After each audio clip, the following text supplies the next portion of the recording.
When you get on an aeroplane and you're flying from Cape Town to Durban or to Johannesburg, and the pilot comes online and it is a female pilot, you don't worry that the pilot is female or what color that pilot is. You worry that that pilot can get you to where you need to go safely and that they're qualified.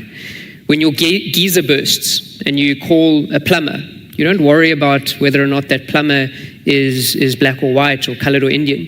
You worry whether or not that person is going to save your house from flooding. And South Africa and KwaZulu-Natal is flooding. And we need plumbers who can fix the problem. We need electricians, regardless of their race or their backgrounds, politics or not, who can fix the problem. Now, that's not to say we haven't got important conversations still to have as South Africans around discrimination, around historical imbalances, inequality. That's not dismissing those important conversations that we have to have.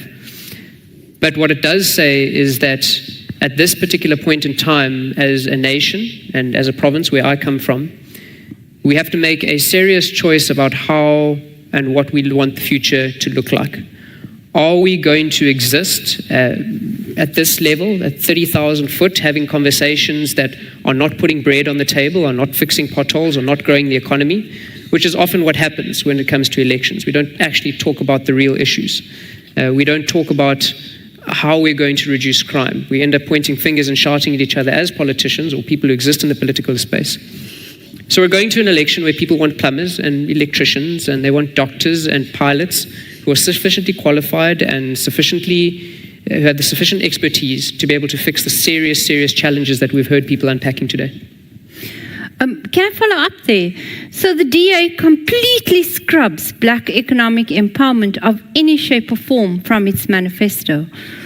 I think it's a mistake. How do you sell that in a province like KZN, where I would think that the requirement of black empowerment is still a very necessary one to take with you on the stumps? How's that going down?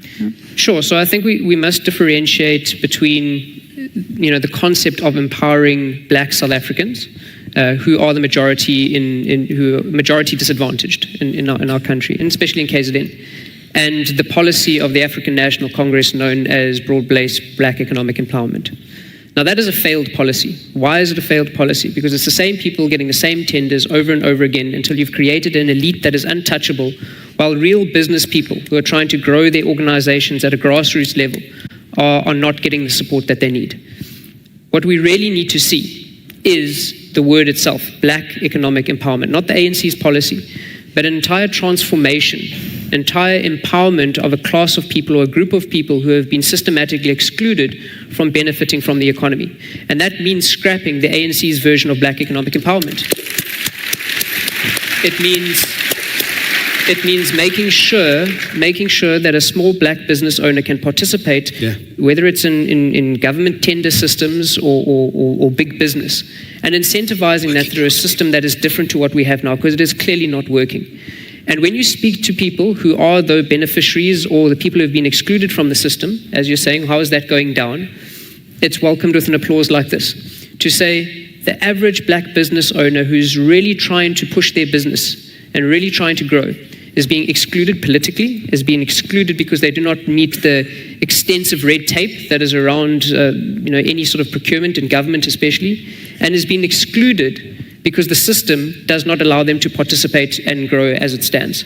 So yes, we need to ensure that there is black economic empowerment, but not the current policies that we see being run by our government.